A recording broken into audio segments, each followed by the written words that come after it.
देख रहे हैं नेक्स्ट 9 न्यूज नेशन। पाकिस्तान में शुरू हुआ सियासी तूफान थमने का नाम नहीं ले रहा है। बीते दिनों इमरान खान के खिलाफ लाया गया अविश्वास प्रस्ताव को डिप्टी स्पीकर ने असंवैधानिक और संविधान के अनुच्छेद 5 का उल्लंघन बताते हुए खारिज कर दिया। डिप्टी स्पीकर ने कहा कि अविश्वास प्रस्ताव कानून के मुताबिक होना चाहिए। किसी विदेशी मुल्क को ये हक नहीं कि वो साजिश के तहत पाकिस्तान की सरकार गिरा दे। वज़ीर-ए-आज़म पाकिस्तान के खिलाफ अपोजिशन ने अदम एतमाद की तहरीक 8 मार्च 2022 को पेश की थी। अदम एतमाद की तहरीक आइन, कानून और रूल्स के मुताबिक होना जरूरी है। किसी गैर मुल्की ताकत को यह हक नहीं कि वो साजिश के तहत पाकिस्तान के अवाम की मुंतखब हुकूमत को गिराए। वजीर कानून ने जो नुकात उठाए हैं वो दुरुस्त है, वैलिड है। लिहाजा मैं रूलिंग देता हूँ कि अदम एतमाद की करारदाद आइन और कौमी मुख्तारी व आज़ादी से मुनाफी है और रूल्स और ज़ाब्ते के खिलाफ है। ये करारदाद में मुस्तरद डिसअलाउ करने की रूलिंग देता हूँ। ईवान की कार्रवाई रोक की जाती है। फरमान में इस्लामी जमहूरिया पाकिस्तान के दस्तूर के आर्टिकल 54 की शिक 3 के तहत तजवीज़ करदा इख्तियारात को बरबेकार लाते हुए कौमी असम्बली का जुमा 25 मार्च 2022 को तलब करदा इजलास इसके काम के इख्तिताम पर बाज़रिया हाज़िर बर्खास्त करता हूँ। इस मामले पर अगर एक्सपर्ट की माने तो उनका कहना है कि पाकिस्तान के डिप्टी स्पीकर ने संवैधानिक अनुच्छेद का गलत इस्तेमाल किया है। साथ ही ये भी कहना है कि बगैर अविश्वास प्रस्ताव पर वोटिंग हुए और बिना प्रधानमंत्री द्वारा संसद में बहुमत हासिल किए राष्ट्रपति से नेशनल असेंबली को भंग करने के लिए नहीं कहा जा सकता।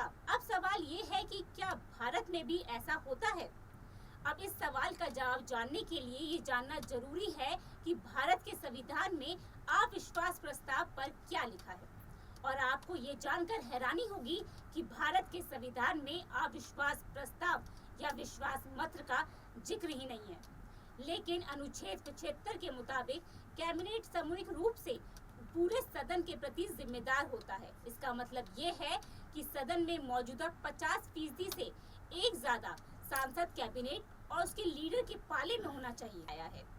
संविधान के अनुच्छेद 118 के मुताबिक संसद के दोनों सदन कार्रवाई के लिए अपने अपने नियम बना सकते हैं। इसी के तहत लोकसभा के नियम 198 है। नियम 198 के तहत अविश्वास प्रस्ताव को लाने की व्यवस्था की गई है। अब जानते हैं कि इस देश की संसद में अब तक कितनी बार अविश्वास प्रस्ताव आए हैं। भारत के संसद के इतिहास में अब तक सिर्फ करीब 26 बार अविश्वास प्रस्ताव आए हैं, लेकिन सिर्फ 2 बार ही विपक्ष को इसमें सफलता मिली है। पहली बार अविश्वास प्रस्ताव 1963 में तत्कालीन प्रधानमंत्री जवाहरलाल नेहरू के खिलाफ आया था। नेहरू के खिलाफ जेबी कृपलानी ने अविश्वास प्रस्ताव रखा था।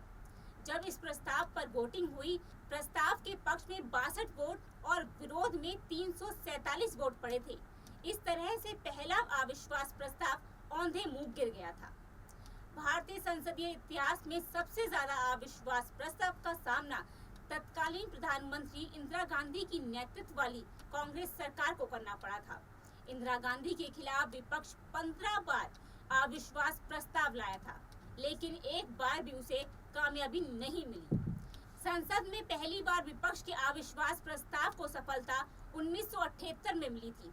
आपातकाल के बाद हुए चुनाव में जनता पार्टी को बहुमत मिला और मोरारजी देसाई प्रधानमंत्री बने। मोरारजी देसाई सरकार के कार्यकाल के दौरान उनके खिलाफ 2 बार अविश्वास प्रस्ताव लाया गया। पहले प्रस्ताव से कोई परेशानी नहीं हुई, लेकिन 1978 में हुई दूसरी बार लाए गए अविश्वास प्रस्ताव में उनकी सरकार के घटक दलों से आपसी मतभेद था। उन्हें अपनी हार का अंदाजा लग गया, जिसके चलते उन्होंने मत विभाजन से पहले ही इस्तीफा दे दिया।